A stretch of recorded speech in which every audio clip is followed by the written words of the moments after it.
Vous regardez New Info. Merci de nous rejoindre pour la deuxième partie de Regard croisé. Le Bénin, le Cotonou autorise l'exportation ponctuelle de pétrole du Niger. En effet, le Bénin a décidé de lever temporairement l'embargo sur l'exportation du pétrole nigérien.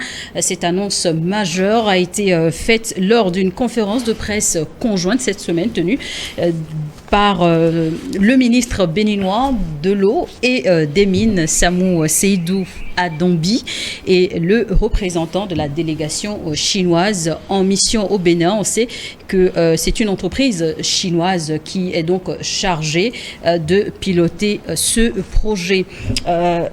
Vivien Tomi, cette nouvelle, elle annonce une sage décision selon vous? Je pense que c'était prévisible en ce sens que tôt ou tard, il devrait y avoir une entente. Même la sortie du président Talon, beaucoup n'avaient pas compris, mais c'est dans le sens de trouver une solution à ce problème. Le Bénin et le Niger sont des pays frères et amis, comme on le dit, et on est obligé d'avoir une très bonne relation dans tous les domaines, y compris dans le domaine économique. Vous savez, beaucoup de pays africains, c'est carrément la colonisation, les colonisateurs qui nous ont divisés, puisqu'on a des ethnies qui sont un peu partout au-delà des frontières. Il y a même plus de 3 ou 4, 5 pays qui ont quand même les mêmes ethnies, on parle des fois les mêmes langues. Et pour nos populations, la coopération commerciale ne doit pas passer par beaucoup d'accords au niveau diplomatique, ainsi de suite. C'est du commerce direct. Et donc, les relations entre le Bénin et le Niger ne devraient pas être bloquées par une mésentente entre les dirigeants de ces deux pays.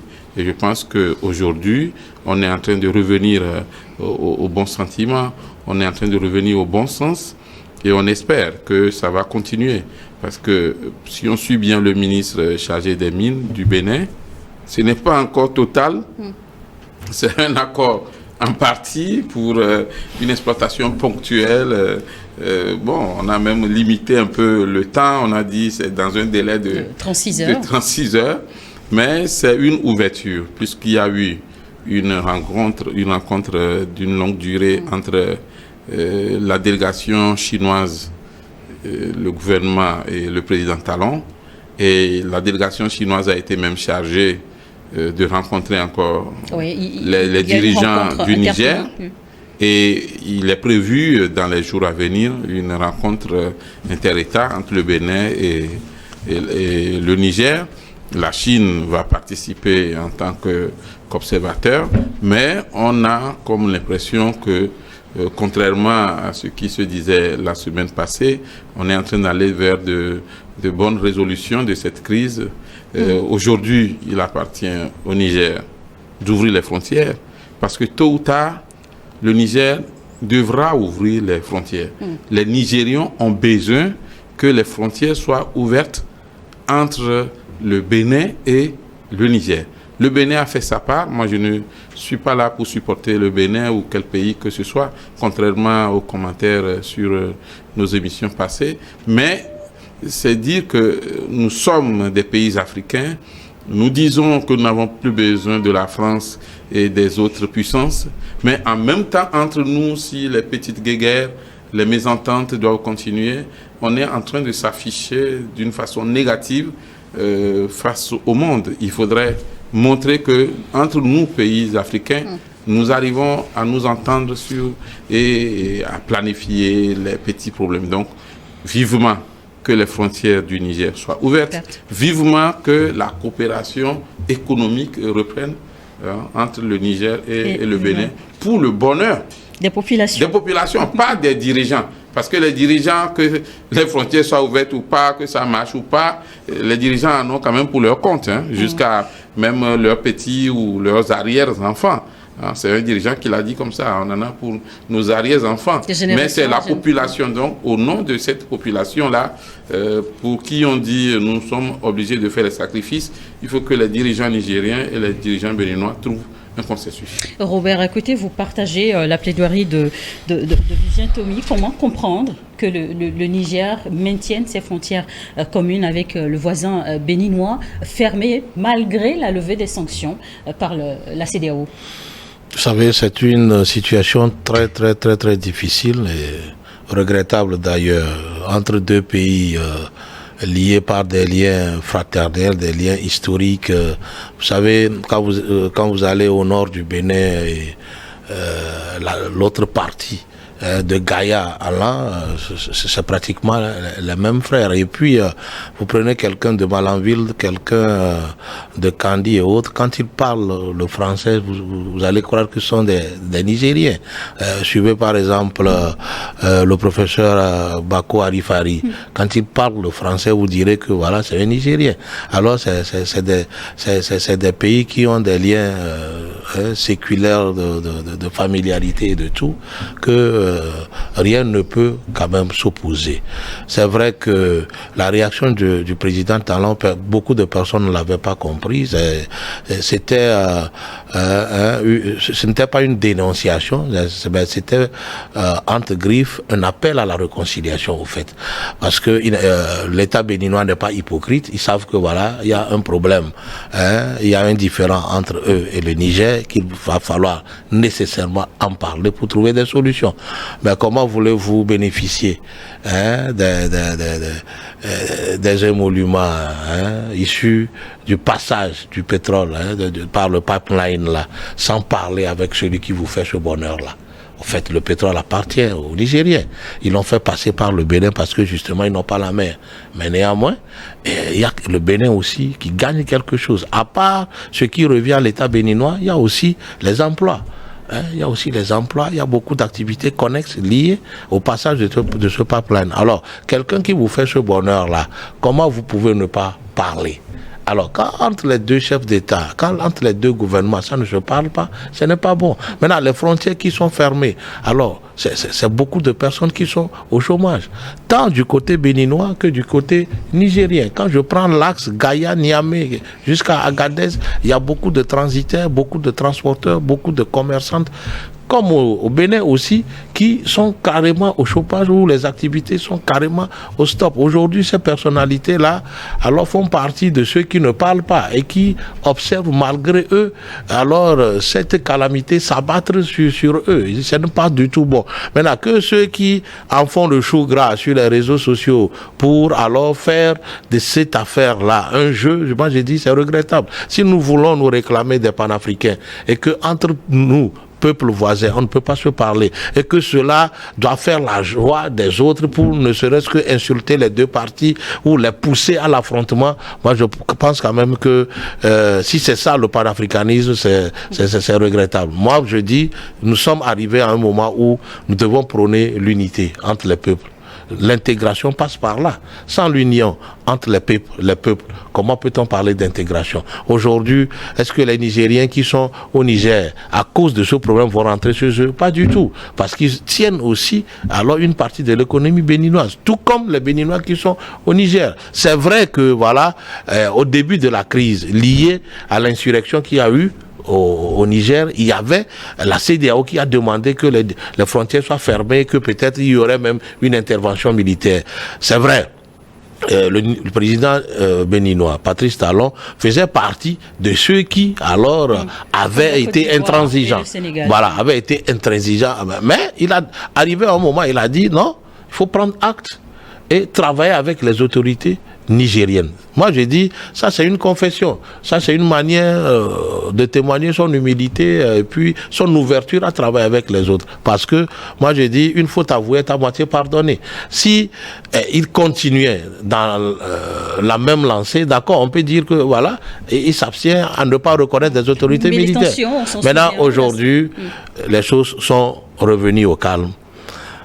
Il est à souhaiter que les autorités nigériennes aussi alors ouvrent, alors acceptent d'ouvrir des négociations avec la partie béninoise pour que voilà, ils se parlent entre eux, qu'ils trouvent le juste moyen pour que l'ouverture des frontières côté nigérien soit aussi une réalité pour le bonheur des populations. Parce que n'oublions pas une chose, que ce soit le gouvernement de Patrice Talon ou que le gouvernement du président Tiani, les deux œuvrent pour le bonheur des populations. Vous êtes tous deux unanimes sur la question, l'autorisation ponctuelle et provisoire qui va donc permettre aux navires de charger donc du brut nigérien sur la plateforme de Sémé. C'est un pas du Bénin. Le Niger également doit faire un pas. Le Niger a commencé. La douane nigérienne a déjà envoyé une lettre à la douane béninoise l'autorisant ou lui demandant alors d'accéder au chargement du brut. Est-ce que cette ouverture devrait automatiquement ou sinon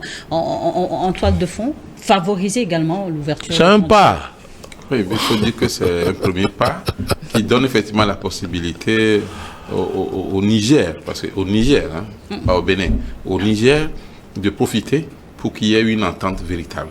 Vous savez, on ne peut pas se cacher derrière les sociétés chinoises pour faire des négociations avec un État. Un État ne fonctionne pas comme cela. Et donc, les Chinois, parce qu'ils ont leurs intérêts à protéger, font de leur mieux pour qu'il y ait entente. Mais on voit une réticence de la part du pouvoir. Mais la Chine intervient ici en tant que... médiateur. Médiateur ou prestataire? Prestataire. Un médiateur. La Chine défend ses intérêts parce que ce sont les sociétés chinoises qui exploitent effectivement ce pétrole-là.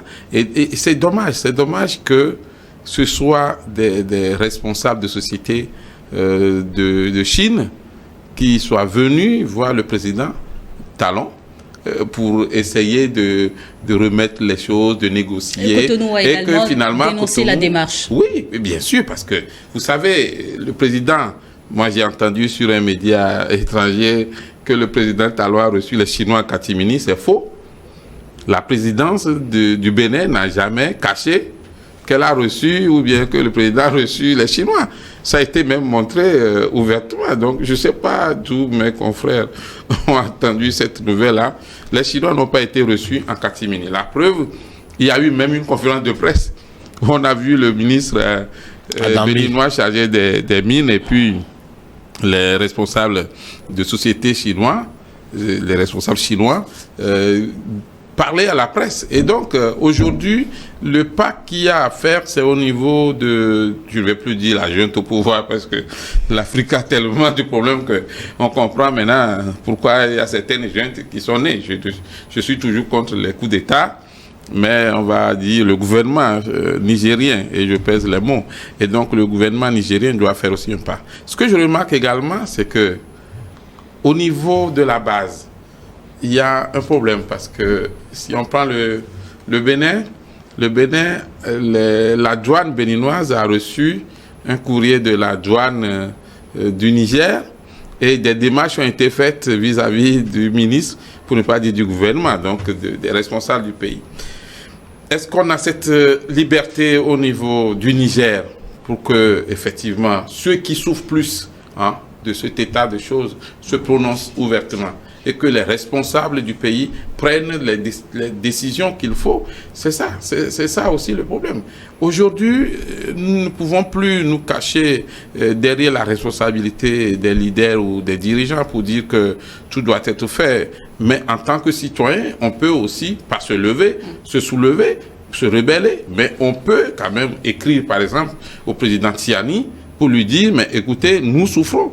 Et là, tu n'entends pas les gens. On peut faire une petite manifestation pour dire ouvrez les frontières. Est-ce que vous interpellez là la société civile nigérienne? La société civile du Niger doit réagir.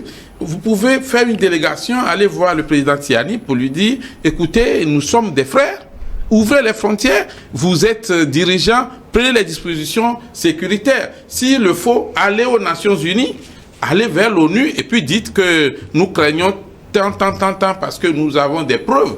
Mais il ne s'agit pas de se fonder sur des vidéos qui ne sont même pas des vidéos vérifiables pour dire qu'il y a une possibilité d'une tentative d'attaque sécuritaire pour effectivement mettre à mal l'économie. Parce que le Niger, attention, les clignotants ne sont pas ouverts pour l'économie du Niger. Malgré toute la richesse du sous-sol, si vous n'arrivez pas à exploiter ce que vous avez, ben vous restez toujours pauvre. Et c'est dommage, alors que vous êtes un pays riche. Et donc, vivement que la société civile du Niger réagisse, que les partis politiques écrivent au président de fait, donc président quand même, hein, pour lui dire, mais écoutez, nous avons besoin d'une économie florissante, nous avons besoin d'entretenir de très bonnes relations avec notre pays voisin, frère et ami, le Bénin. Et que en même temps, on va se poser réglé. la question, est-ce que aussi les autorités eux-mêmes n'en ont pas conscience? Certainement. Vous le disiez, on s'en souvient, hein, la semaine dernière où les tensions sont remontées entre les deux pays suite à l'accusation de Niamey pointant du doigt l'existence d'une base militaire du côté du Bénin. Est-ce que cette ouverture sur le projet pétrolier devrait servir d'occasion pour commencer déjà à normaliser les relations entre les deux pays? Vous savez, c'est l'occasion ou jamais que le Niger normalise ses relations économiques, diplomatiques, politique avec le Bénin, parce que vous savez, finalement surtout politique. Hein. Vous savez, ça ne sert à rien d'être dans des clivages quand on est sommet de l'État. Je voudrais demander aux autorités nigériennes de ne pas toujours gérer le pays avec émotion. Il ne faut pas aussi écouter ceux qui sont... Vous pensez que c'est le cas? Oui, si, c'est l'émotion. Ensuite, ils sont trop... Le président Talon avait dit ça, donc voilà. Vous savez, ensuite, j'ai tendance à croire que c'est des personnalités qui écoutent tous ceux qui sont sur les réseaux sociaux, qui font semblant de leur témoigner alors une sympathie. Je voudrais parler des activistes panafricains qui les poussent parfois à des erreurs. C'est des erreurs parce que entre activistes panafricains et la réalité du pouvoir, la gestion de l'État, le fossé est très grand. Alors par rapport à ça, je voudrais demander humblement aux autorités nigériennes de prendre de la hauteur, de prendre les choses en main, de prouver leur efficacité dans la gestion d'un État. Vous savez, quand on gère un État, on ne le gère pas avec émotion. Ce n'est pas la peine. La fois dernière, les preuves exhibées par le Premier ministre Zen n'existent même pas. Bon, ne sont pas vérifiés. Puisque celui qui a fait montrer, alors c'est soi-disant... Des images de drones sur... celui qui a fait montrer ces cartes-là, a en même temps démenti, même sur les réseaux sociaux, que personne n'utilise ces images-là pour alors créer ce qui ne doit pas avoir entre le Niger et le Bénin. Mieux, le Niger aussi peut demander, passer par la CEDEAO, passer par l'ONU, pour envoyer alors des journalistes ou peut-être des experts pour aller alors voir un peu au Bénin quelles sont les bases de l'ennemi et où est-ce qu'on entraîne alors des supposés terroristes pour venir attaquer le pouvoir d'État nigérien. Ça, c'est vérifiable de nos jours.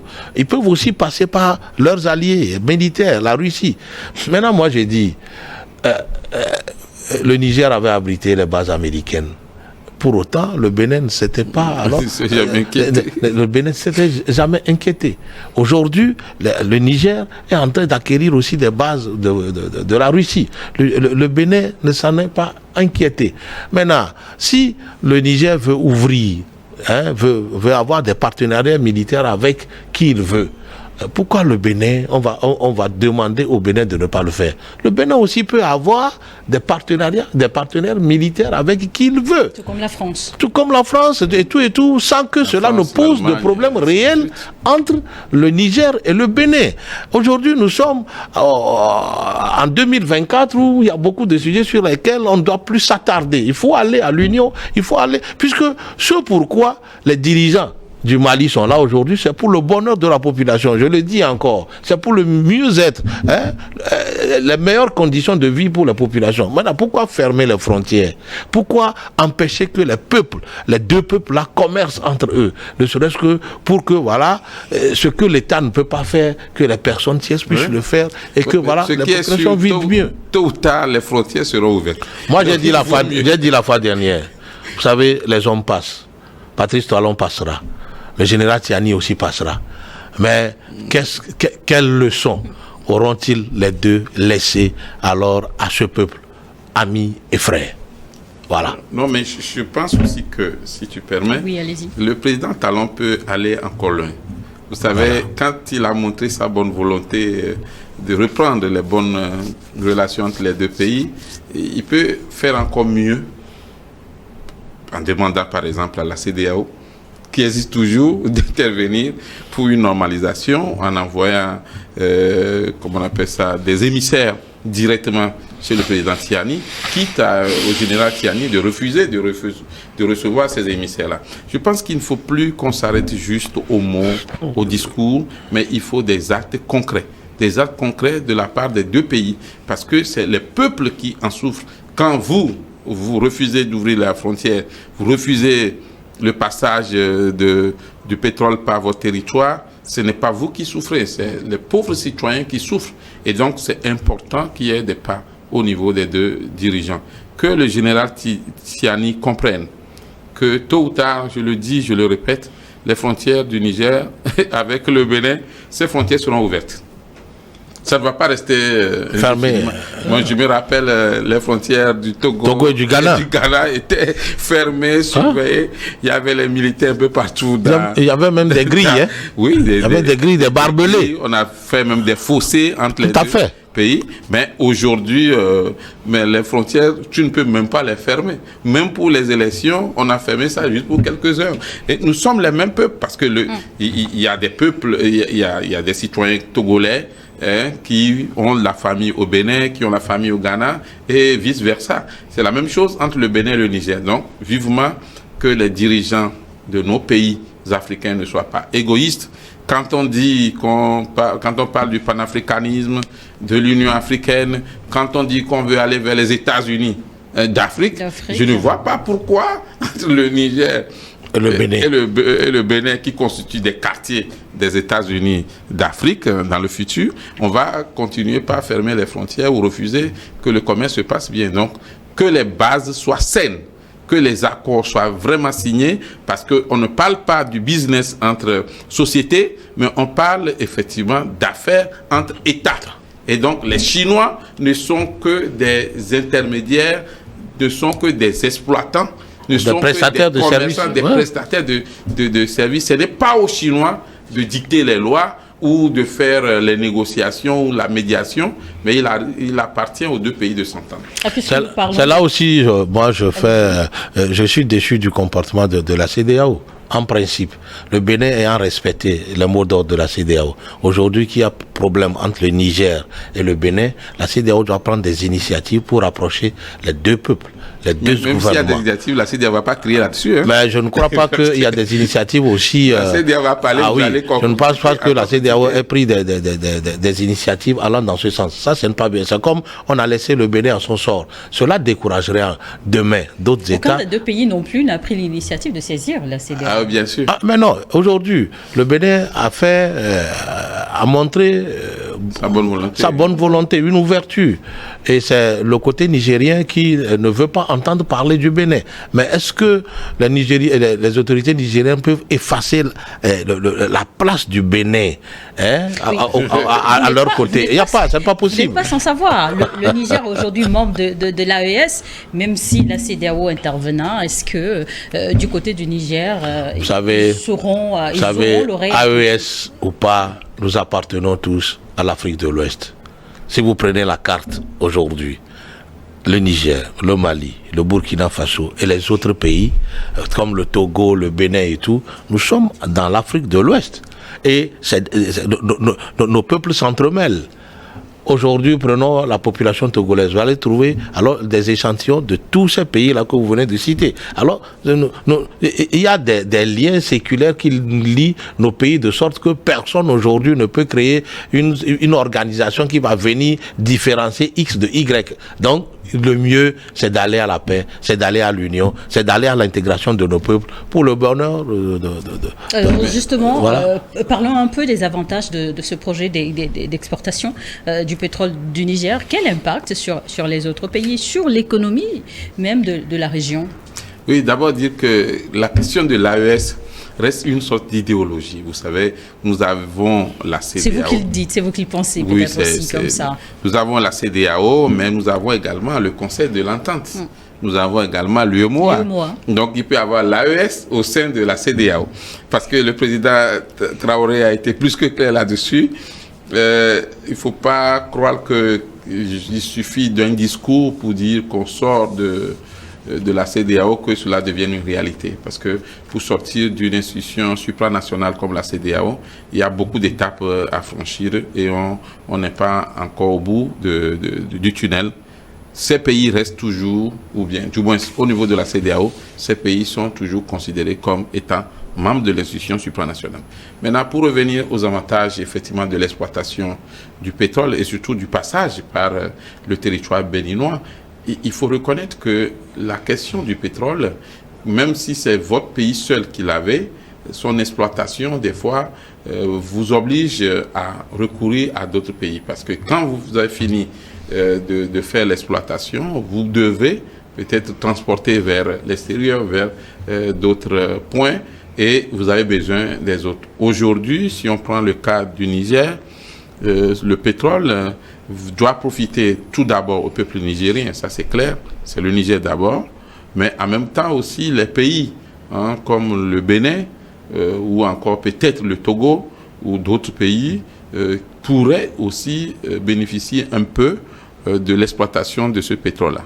Les pays comme la Chine, par le biais de ces sociétés, ou encore il y a un autre pays, la Norvège, il y a d'autres pays aussi qui excellent dans l'exploitation du pétrole. Ces pays aussi vont bénéficier effectivement de l'apport de l'utilisation, de l'exploitation de ce pétrole. Alors aujourd'hui, ce qui est important justement, c'est que les bases soient saines et que les accords soient signés noir sur blanc, que ce ne soit pas dans l'informel, mais que tout soit bien précisé pour qu'on sache voilà quelle est la part qui revient effectivement au Bénin quand le produit passe par le territoire béninois. Le pipeline s'étend sur 2000 km jusqu'au terminal pétrolier de Sémé. Tout à fait. Et il faut reconnaître aussi que les pays qui ont eu la chance de bénéficier d'une côte ou de la mer n'ont jamais montré une attitude égoïste vis-à-vis des pays de l'Interland. Parce que nous avons toujours cultivé les vertus de la fraternité et de l'entente. C'est pour cela que d'autres personnes ou d'autres puissants ne doivent pas nous diviser en Afrique. Le pétrole du Niger appartient au Niger. Son exploitation doit profiter au peuple nigérien, mais les pays qui aident effectivement à l'exploitation doivent aussi bénéficier de ces avantages-là. Vivement que les deux dirigeants du Niger et donc du Bénin puissent s'entendre pour que ce problème devienne juste un passé.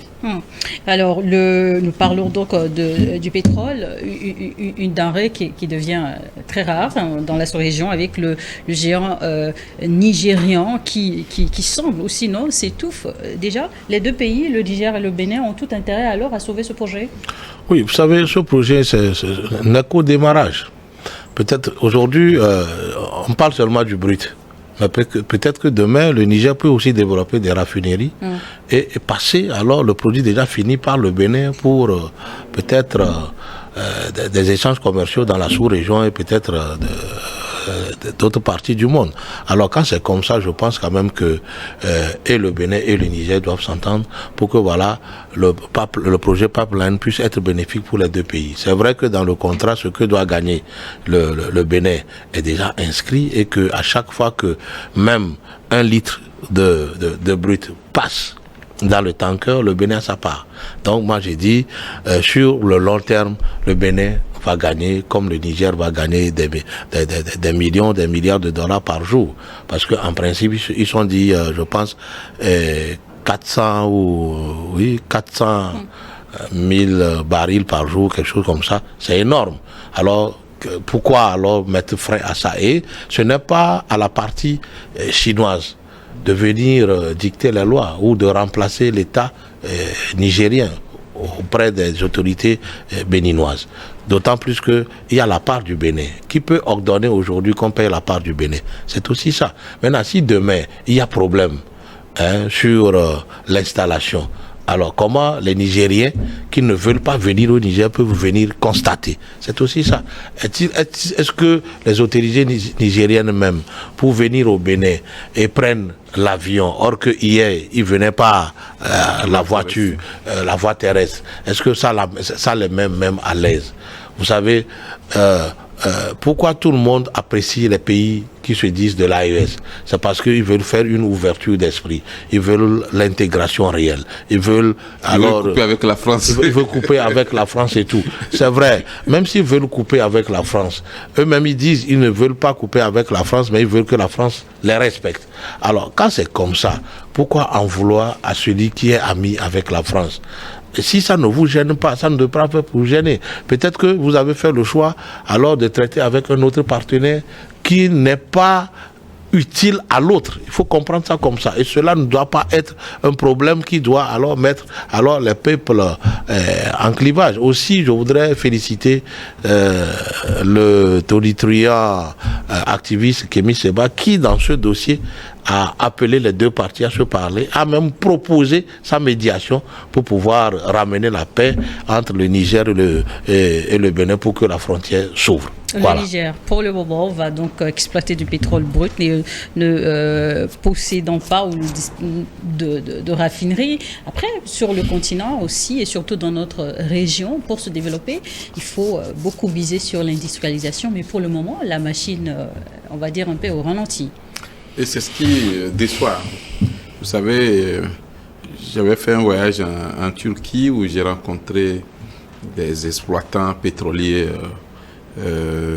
de Norvège qui me disaient, vous avez beaucoup de chance en Afrique avec les gisements que vous avez, mais c'est l'exploitation. Et jusqu'à présent, ce qui énerve, c'est que on ne cherche pas à former des jeunes, à former des enfants pour qu'on ne soit pas obligé de traiter avec la Chine ou d'autres pays. Et donc aujourd'hui, il est très important, si on prend le Togo suivant un communiqué du gouvernement, disposerait du pétrole dans le sous-sol de la mer. Et donc, il faudrait qu'un jour, on puisse l'exploiter. Mais beaucoup de techniciens disent que la façon dont ça se situe, c'est difficile à exploiter. Mais pourquoi ne pas envoyer nos enfants dès maintenant en formation pour que les pays africains ne soient toujours pas obligés de traiter avec les autres? Pourquoi nous-mêmes ne pouvons pas exploiter, nous ne pouvons pas raffiner directement nos produits et ce soit les autres qui viennent toujours les exploiter? Parce que quand c'est l'autre qui vient exploiter, c'est lui qui te dit finalement c'est telle quantité que j'ai pu extraire. Et le prix de vente. Et le prix, c'est justement ça. Et donc, c'est important parce que beaucoup de pays africains disposent du pétrole dans leur sous-sol. Et il faudrait qu'aujourd'hui, comme ça a commencé en Afrique du Sud, il faudrait qu'on essaie d'avancer aussi dans la technique. Il faut que nos enfants soient aussi formés. Il faut que nos programmes d'éducation tiennent compte effectivement de l'exploitation des produits de nos sous-sols. Et c'est cela, le panafricanisme vrai. C'est en cela qu'on va dire que nous n'avons plus besoin des gens, nous sommes souverains, nous pouvons nous défendre. Mais tant que ce soit les autres qui viennent, pas pour nous aider, mais pour faire tout à notre place, je pense qu'il y a toujours un problème. Merci à vous, Emmanuel Vivien, Tommy et Robert Akuete. Vous restez avec nous. On va marquer une courte pause pour une dizaine de minutes pour une nouvelle édition du journal. Et on se retrouve pour la 3e et la 4e partie de Regard croisé du jour.